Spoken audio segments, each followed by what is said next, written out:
تعالیٰ نے قرآن میں ماں باپ کو آنر کرنے کا بہت حکم دیا ہے کہ ماں باپ کا بہت خیال رکھو. وَبِالْوَالِدَيْنِ احسانا، اور والدین کے ساتھ احسان کرو، والدین کے ساتھ حسن سلوک کرو.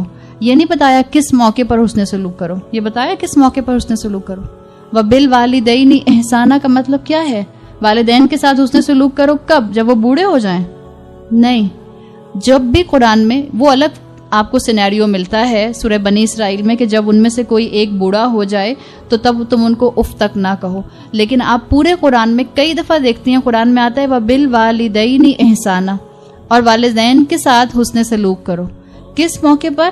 ہر موقع پر، چاہے ان کی بات تمہیں اچھی لگے یا نہ لگے، چاہے ان کا حکم ماننا آسان لگے یا نہ لگے، چاہے وہ تمہاری بات مانے یا نہ مانے، چاہے اپنی دنیا میں ماں باپ اپنے جو ہیں وہ اپنی چوائس کے ملیں یا نہ ملیں، ماں باپ کے ساتھ ہمیشہ حسن سلوک کرو.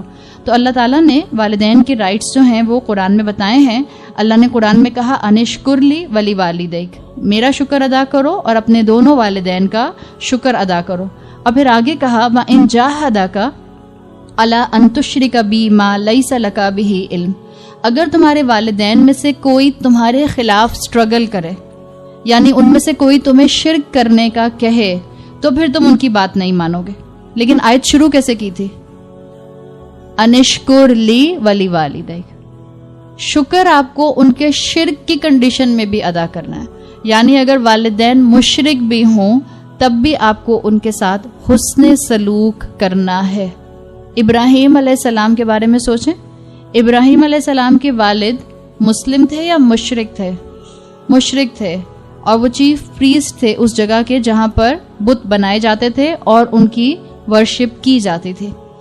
ابراہیم علیہ السلام نے بھی اپنے والد سے ادب سے بات کی. یا ابتی آتا ہے، یعنی بہت ہی پیار سے کہہ رہے ہیں میرے پیارے ابا، میرے پیارے ابا. اگر میں اس کو اردو میں ٹرانسلیٹ کروں، اس لیے کہ ابن آتا ہے عربی زبان میں والد کے لیے، باپ کے لیے، لیکن وہ ابن نہیں کہہ رہے، یا ابا نہیں کہہ رہے، یا ابتی کہہ رہے ہیں.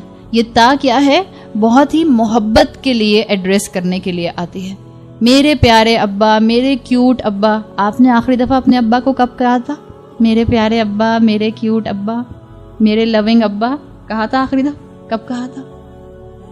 اللہ تعالیٰ نے جن جن کو والدین کی اور خاص طور پہ والد کی نعمت دی ہوئی ہے، اب جا کر چلے امی کو بھی، دونوں کی بات ہو رہی ہے نا، تو ہم ابراہیم علیہ السلام کے ریفرنس میں ابا کی بات کر رہے ہیں، ورنہ اماں اور ابا دونوں کی بات ہے. آج آپ کا ہوم ورک ہے. کیا ہوم ورک ہے آپ کا؟ آپ نے جا کے اپنے اماں اور ابا کے پاس بیٹھ جانا ہے، ان کا ہاتھ پکڑنا ہے اور کہنا ہے مائی لونگ اماں، جو بھی اپنی زبان میں آپ نے کہنا ہے. انگریزی میں کہنا ہے کہ پشتو میں کہنا ہے کہ سندھی میں کہنا ہے کہ فرینچ میں کہنا ہے کہ جرمن میں کہنا ہے، یا ابتی کہنا ہے اپنے ابا. ابا بہت ہی امپریس ہو جائیں گے، میری بچی بہت ہی قرآن پڑھ رہی ہے. اور جن کے ابا ان کے ساتھ گھروں میں نہیں ہیں وہ اپنے ابا کو ہیلو کریں فون کے اوپر. فون موجود ہے آپ کے پاس. یہ آپ کا آج کا ہوم ورک ہے. آپ نے اپنے اباؤں کو یا ابتی کہہ کر ایڈریس کرنا ہے. دیکھیں آپ کو اندر سے ان کی قدر محسوس ہوگی، آپ کو اندر سے محسوس ہوگا کہ والدین کتنی بڑی نعمت ہے. ہمارے والدین مشرک نہیں ہیں، ہمارے والدین اللہ کے نافرمان نہیں ہیں، ہمارے والدین ہماری طرح کلمہ گو ہیں. کیوں اتنے ڈفرینسز ہمیں اپنے والدین سے ہوتے ہیں؟ کیوں ہمیں اپنے والدین کی باتوں پر اتنا غصہ آتا ہے؟ کیوں ہم اپنے والدین کی باتوں کو اپنے لیے بہت ہی بڑا کوئی مشکل کا معاملہ سمجھتے ہیں؟ ماں باپ ہمارے فائدے کی بات کرتے ہیں. میں نے پہلے بھی یہ بات کہی تھی، دنیا کا واحد رشتہ جو آپ کو ترقی کرتے ہوئے دیکھتا ہے تو دل سے خوش ہوتا ہے، وہ صرف والدین کا رشتہ ہے. والدین کو ناراض نہ کریں. والد کی ناراضگی میں کس کی ناراضگی ہے؟ اللہ کی ناراضگی ہے. والدین کو ناراض نہ کریں، والدین کو خوش کریں، والدین کا ہاتھ پکڑیں. آج سب نے یہ کام کرنا ہے، بھولے نہیں کوئی بھی انشاءاللہ. تو اللہ تعالیٰ نے اس موقع پر بھی جب کہ والدین مشرک ہوں تب بھی کہا کہ تم نے شکر ان کا ادا کرنا ہے. حضرت سعد بن ابی وقاص کے لیے آتا ہے کہ جب وہ اسلام لے کر آئے، نوجوان تھے، رسول اللہ صلی اللہ علیہ وسلم پر ایمان لے آئے، تو ان کی والدہ مشرک تھیں. ان کی والدہ نے کہا کہ جب تک تم اپنے باپ دادا کے دین پر واپس نہیں آؤ گے میں کچھ کھاؤں گی نہیں اور کچھ نہیں پیوں گی. سعد بن ابی وقاص نے ان کو بہت سمجھانے کی کوشش کی. حضرت سعد ان سے کہتے رہے کہ دیکھیں یہی اصل دین ہے، یہی اصل رسول ہیں، انہی کی ہم سب کو جو تھی بہت عرصے سے تلاش تھی، آپ بھی ان پر ایمان لے آئیں۔ وہ نہیں مانی تو حضرت سعد نے کیا کہا کہ آپ کے جیسی 100 روحیں بھی ماں بن کر آ جائیں گی تب بھی میں رسول اللہ صلی اللہ علیہ وسلم کے اوپر سے ایمان سے دعویٰ نہیں ہٹاؤں گا۔ لیکن اپنی ماں کے ساتھ انہوں نے بد زبانی نہیں کی، بد اخلاقی نہیں کی، ان پر لان تان نہیں کی، ان کو قرض نہیں کیا، ان کو یہ نہیں کہا کہ آپ تو میری بات کبھی سمجھتے ہی نہیں ہیں، یہ انداز نہیں اپنایا۔